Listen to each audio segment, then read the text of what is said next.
Fireworks is a band that never wanted to be confined to a single genre. When asked about this, guitarist Kyle O'Neill would say, "We just don't want to be pigeonholed in a genre. I'm not saying we're not a pop punk band, but I think that the genre is too dumbed down and not what it used to be." On New Year's Eve, as the calendar switched from 2022 to 2023, fireworks exploded in celebration across the world, loudly ringing in a new year for all. At the same moment, the Detroit band Fireworks would simultaneously release their fourth full-length album and come out of an 8-year hiatus in the process. A photo of the band, an updated website, a pay-what-you-want digital release, and an interview on Stereo Gum quietly rolled out. The first album, new or otherwise, that I would listen to in 2023 would be Higher Lonely Power by Fireworks. Fitting. The second album that I ever bought on iTunes with my own money was Gospel. I found it in the Music You May Like rabbit hole right after purchasing Neighborhoods by Blink-182. But this isn't a history of my music purchases, this is a discussion of Fireworks, the punk rock turned pop punk turned pop rock turned experimental post-hardcore pop punk. This video is going to be a little longer than most other things I've released, firstly because there doesn't seem to be a video on Fireworks history on YouTube, and secondly because this band is very important to me. With that said, there's timestamps in the description if you want to skip around, and if not, let's start at the very beginning. Somewhere in 2005 and 2006, Run for Covered Records did what they always do and found an amazing up-and-coming band with massive potential and went ahead and signed them. Strangely, only their first EP, We Are Everywhere, would release under Run for Cover. Personally, I'm not a huge fan of this EP, but you can clearly see the potential that Fireworks has here. Fireworks proclaim themselves as a very collaborative effort. It's common that the lead singer is the one who's writing the lyrics, but in Fireworks' case, the entire band has plenty of input. Even when it comes to interviews, whereas a lot of bands have the majority of interviews with the frontman, it's much more evenly spread out which band member gets the interview. If I'm being honest, for me this band lives and dies on the vocal delivery, because vocals really toe the line between charming and annoying for Fireworks. And there's some really clunky moments on their first EP where verses just seem to go on and on. I'm sure it has both to do with Mackinder's delivery as much as it does with the lyrics and song structure, but many of the songs feel monotone. Songs like Don't Blame the Ocean Floor sound like an endless barrage of verse after verse after verse, like a sentence that keeps running on until the midway point song goes acoustic.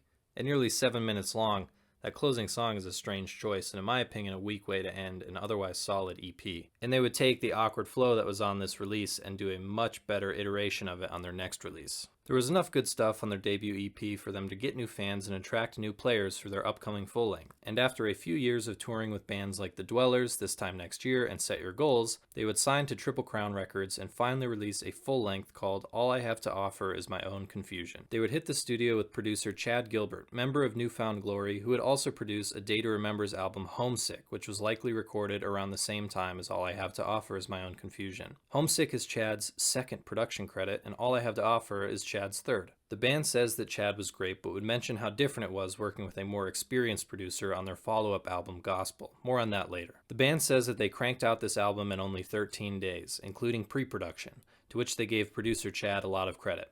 They would say that this album was nothing more than a collection of songs they wrote together across a sporadic period of time. It's an album that's rough around the edges, a tiny bit ham-fisted in its messaging and lyricism, but is still an excellent release by Fireworks. Songs like Geography, Closet Weather, and I Support are real rocking songs that I still come back to often. And it showcased how Fireworks was able to turn the weakness of strange deliveries in their opening EP and turn that into what is honestly one of the strengths of this album and sets it apart from other releases at the time. Though it's not quite as poppy, clean, or hooky as their next two releases, it does go on to showcase what I would know Fireworks for: poignant and dark lyrics hidden in the guise of a grooving melody. Fireworks' frustration with organized religion would poke its nose into this album. Take a look at the track list and try and guess which song tackles that subject. This particular topic of faith, religion, and dogma have always been present in Fireworks' music, and sometimes, like on here, it's not so subtle. But in the context of the album title, a lot of those lines can be summed up as frustrated, heated, in-the-moment outbursts that come with confusion. Confusion in your beliefs, confusion in the difficulty that goes hand in hand with faith, how hard it is to go looking for answers only to find more questions.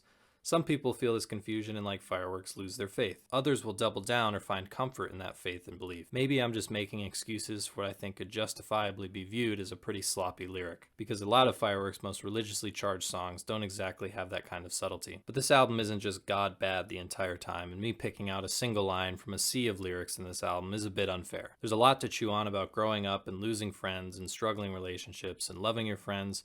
There's plenty of good lyrics here, especially by pop punk standards. And most of that is contained in some really catchy hooks, like the chorus of When We Stand on Each Other, pretty active guitar melodies and drum work. Is it a masterpiece or a pop punk classic? Nope, but it's good and I think it holds up well to Father Time. After this, they would release a short EP called Bonfires to hold us over until their next full-length, Gospel, also under Triple Crown. This time they'd work with producer Brian McTernan, who has production and engineering credits dating all the way back to 1995. He has worked with the likes of Strike Anywhere, I Am the Avalanche, The Movie Life, Set Your Goals, Balance and Composure, and the Polar Bear Club. At Brian's studio in Baltimore, Fireworks would experience a completely different side of music production. We were very comfortable and had a lot of time to work on it. That's a huge factor. I give Chad so much credit because we busted that album out in like 13 days, including pre-production, and it came out great. This one we woke up at 10 a.m., showered, ate breakfast, recorded until 7, then we had the night off. It was comfortable and not rushed. They would call their previous album just a collection of songs, but this time around they would set out to write an album that felt cohesive, and to that extent I think they succeeded. The album was scheduled to release on May 24th, 2011, but would leak a month earlier, much to the band's disappointment. Amidst trying to take down sites that illegally had the album up, Gospel was receiving tons of positive feedback from the community. Despite changing their sound in a bit of a more poppy direction, people were responding. In an interview with Property of Zach around the time of Gospel release, guitarist Kyle O'Neill would say, "We didn't know what people would think. It's definitely different. It's still pop music, whether it's pop punk or pop rock. We just don't want to be pigeonholed in a genre." I'm not saying we're not a pop punk band, but I think that the genre is too dumbed down and not what it used to be. It was a record we wanted to make, so we didn't really care. We knew it was good, the producer signed off on it, and the label thinks it's great, so it doesn't really matter. I think kids have really gotten into it though. We grew as a band and we got older, and so have our fans. Hopefully the fans can grow with us instead of expecting the same thing. They're not exactly biting the hand that feeds them, but it's clear that Firework isn't a band to let genre conventions define them. They're going to write music that they want to, release an album that they're proud of, and that's that. Of course, that wouldn't stop Gospel from still being ranked among the best pop-punk releases of 2011, or stop them from touring with other pop-punk bands in the scene that year, like the Wonder Years. I'm inclined to say that this is a pop-punk album, even if they don't want to call it that. I love this album. I don't think it's groundbreaking or anything, but there are some really smart lyrics, and the record feels even all the way across. Every aspect feels equally strong. I feel like the vocals, guitars, drums, and bass are all on the same level. And I mention this here because that's something I can't really say about their latest release, Higher Lonely Power. All of this is exemplified in my favorite Fireworks song, Life Is Killing Me, which has my favorite performance by McKinder, my favorite opening guitar rhythm, and my favorite lyrics. It also features a surprisingly pro-hometown sentiment not really found much in pop punk.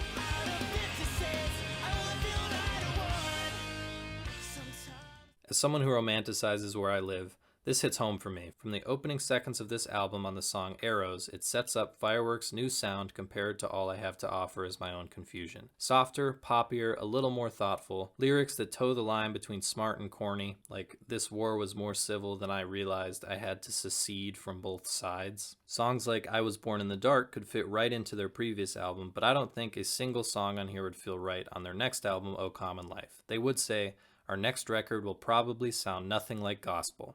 I hope everything we do is different from the last thing." And that quote would perfectly set up the next two albums that Fireworks would release. Keep telling myself, everybody's hell's better than my own, and my hell's my own. 3 years would pass before their next album, O Common Life, would release. Frontman David McKinder had this to say about it. "We definitely had a bit of time between two albums. I know a lot of people were in the dark about what we were doing and what was going on. A lot of personal situations were very packed in with my life, and I think with the writing, we definitely took the opportunity to put stuff that was happening into the record and just combine them. It would end up feeling like a very personal album, especially the reflections about death of McKinder's father, whom the record is dedicated to. For that reason, there's a strong element of sadness on display here, both lyrically and instrumentally.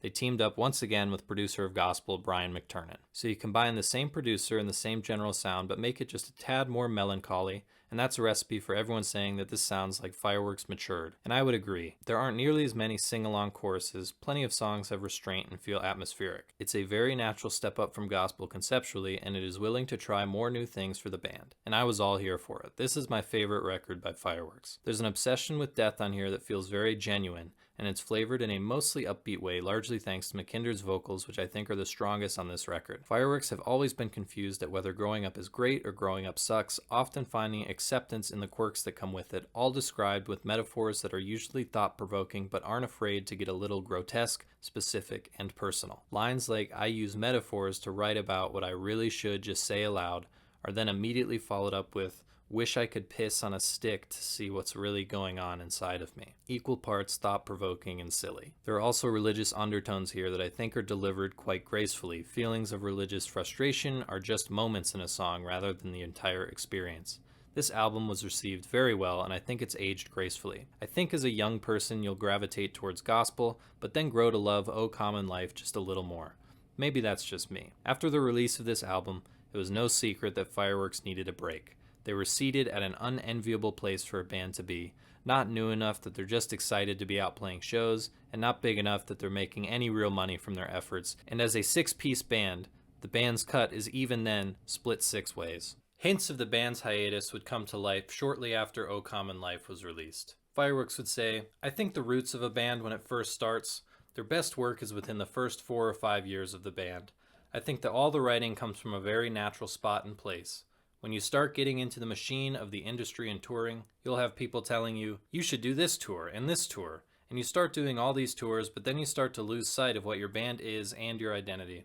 Some bands just need to take time off and reconnect with the writing and the natural progression of it, because I literally hate it when there's an artist that just jumps on tours and forgets what songs they write, and for me, that's overwhelming. I think it's just important to not lose sight of your band and your songwriting. Your fans appreciate it more if you took the time off to make the best possible record. People will go to shows anyway if they really like the band." So with that, on May 14th, 2015, the band announced on social media that they would be taking an indefinite hiatus following their North American tour, the straw that broke the camel's back being a particularly soulless college gig of uninterested students in which members of the band would look at each other and collectively say, "We're good." The band would be in almost complete radio silence for a few years, although some band members would be involved in other musical endeavors. Notably, the drummer of Fireworks, Theodore Roberts, would become a full-time member of Tiger's Jaw in 2019. In late 2019, the band would release a link to a website called higherlonelypower.com, which would bring you to a survey and a new song called Dematas, a 7-minute long introduction to the new Fireworks sound. They would announce that a new album, Higher Lonely Power, would be released in 2020. Just like with O Common Life, the title track would both tease the album and not even be on the album. From that song, the lyrics, "Is death my birthright? A higher lonely power sits at our side." Like most things that were supposed to release in 2020, it was delayed.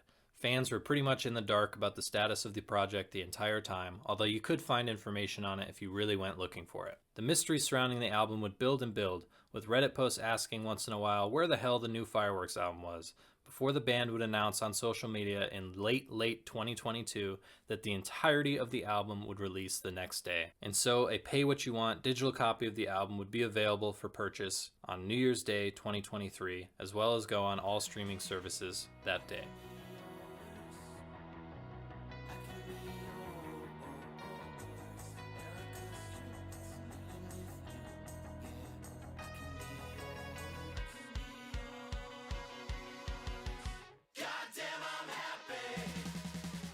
Higher Lonely Power is a much bigger album than anything Fireworks have released before. It sounds almost far away at times. Gone are the clean and basic guitars of gospel. Synth, choir, and effects fill up the entire runtime. The pessimist in me would call the production muddy. The more forgiving part of me would call it an atmospheric listen. I've seen the sentiment being passed around that this feels like a natural evolution of Fireworks. Although I agree, I do feel like this is a big evolution. Like the jump from O Common Life to Higher Power is just as big as the jump between Confusion and O Common Life, but in that distance we would have gospel to help ease us into that change. Of course, I'm the annoying fan who had 9 years to build up expectations, anticipation, and hopes as to what this album would sound like. I wonder if Fireworks knew that a lot of people would have a certain expectation of them going into this album, so they start the album off with the least Fireworks song to date. That song being the incredibly aggressive, God-approved Insurance Plan. Honestly, if the entire album sounded like that, I would have never returned to it. My first few listens were rough, and I'd be lying if I said I wasn't disappointed at first. But I was determined to give this album a fair shake. It's been on constant rotation since the new year, along with Fireworks' other albums in preparation for this video. I've since warmed up to it a lot. The gap in style between O Common Life and Higher Lonely Power doesn't seem quite as big anymore. And now that they've released the lyrics, I can actually understand what's being said, and I think the lyrics for the most part are very solid. All that said, please don't hate me for saying this. I don't think this is a masterpiece. It's good, sure, and you'll notice as I talk more about this record, I have mostly good things to say about it. But I honestly think this album is destined to just be considered underrated. Not an underrated masterpiece or an underrated gem, Just an album that's pretty good and that not many people have listened to. Specifically, I think the opener is a stumble, especially lyrically, which I can't help but think sound corny combined with the delivery. Goodnight Tomb is about as close as we get to the old Fireworks, but with a chorus that I think falls a little flat again in its delivery and has the especially frustrating quality of indecipherable lyrics in the chorus. Megachurch is a lot to chew on conceptually, although I find its execution much less interesting than the similarly structured Jerking Off the Sky.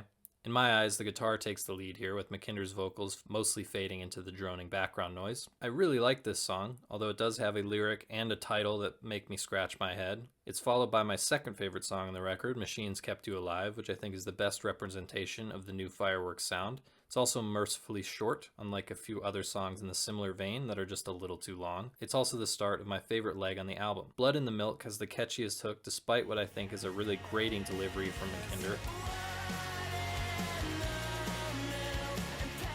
These next few lines from it are my favorites on the record. 3/4 of the world is all dark, deep, and cold, so they dipped our heads in it right after we were born. My favorite song, by a massive, massive margin, is Veins in David's Hand. Even though I really don't like whatever effects or style they were going for with Mackinder's vocals, the delivery is just on point. I like the simple melody after his screams, and I think the lyrics are quintessential Fireworks. I like how it starts out like it's going to be another plodding song, but once the drums kick in, it makes it one of the more energetic cuts on the album. The State Stale unfortunately falls completely flat for me, but Woods 2 has an extremely promising start of any song on here, but something about the cadence and content of the lyrics don't quite work for me, especially the first couple of verses and the chorus. Instrumentally though, I think it's a lot of fun. The closer is a beautiful way to end the album, even if the lyrics are a little all over the place. I can't help but be entranced by Mackinder's delivery of the chorus here. And then it's over. 9 years of anticipation are done in 44 minutes. The first time through it, I had to sigh because I'm like, oh god, I'm really gonna have to work to like this one. I do think it's a grower. I feel it will be remembered in the same vein as Hyperview, Daisy, or The Light We Made. Albums that are only hurt by the hype around them, but people like me will eventually let those expectations fade and appreciate the album for what it is. Some people already see Higher Lonely Power as a masterpiece, a 10 out of 10. If you're one of those people, please tell me in the comments because I am super interested to hear the perspective of someone who immediately fell in love with this album. And even though I do like it, I'll say the same thing as I did in my video about not enjoying the new direction that the Wonder Years went in. Higher Lonely Power might be much more important and complex than anything they've released before, but it's so much. For that reason, personally, I prefer their previous works. I still love Fireworks, I'm still a massive fan, and when this inevitably has a physical release, I'll rush to buy it. So what's the legacy of Fireworks? I think they're destined, maybe even doomed, to forever be underrated. They've got a cult following, one of those cult members even being Dan Campbell of the Wonder Years himself, but they'll never see the success that they deserve. It blows my mind that only 2 of their songs have broken 1 million listens on Spotify, those songs being Arrows and Run Brother Run. Higher Lonely Power is not an album that's going to go viral. It probably won't gain them many new fans. So when a band member in Fireworks tweeted that he appreciates his fellow bandmates and there's nobody I'd rather share 0.003 cents with, you know he's being honest. Who knows what's next for Fireworks? They appear to have started their own label, Funeral Plant Collective, and maybe this album is a jumping off point for the band, or maybe Higher Lonely Power is the last we'll hear of Fireworks. I at least hope they'll do another headliner, and of course I hope to hear an album from them in a few years. Either way, I'm super happy that Fireworks is back. Thanks for watching.